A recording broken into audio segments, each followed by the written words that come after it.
मराठा आंदोलकांचा मुक्काम नवी मुंबईतील APMC मार्केटमध्ये असल्याकारणाने मागील 3 दिवसांपासून APMC मार्केट हे बंद होतं।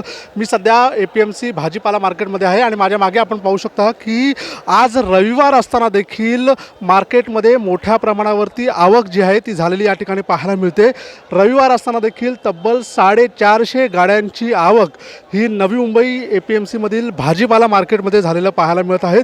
3 दिवस मार्केट बंद होता। काल मार्केट ऑफिशियली बंद नसला तरी देखील मराठे जे आंदोलक होते ते APMC मार्केटमध्ये वास्तव्यास होते, मुक्कामी होते, त्यामुळे कोणतीही गाडी आत येऊ शकत नव्हती। ज्या काही गाड्या आल्या होत्या त्यांनी बाहेरच्या बाहेर व्यापार जो आहे तो केला होता।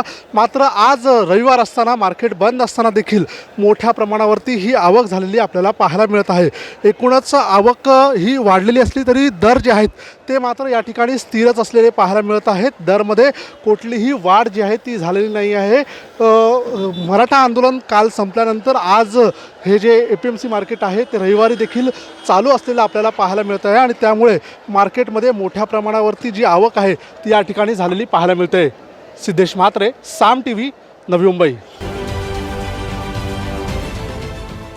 देश विदेशातील प्रत्येक घडामोडींचे लाईव्ह अपडेट मिळवण्यासाठी आता साम टीव्हीच्या सर्व सोशल मीडिया प्लॅटफॉर्मला लाईक, फॉलो आणि सबस्क्राईब करा। तसंच सर्व नोटिफिकेशनसाठी बेल आयकॉन प्रेस करायला विसरू नका।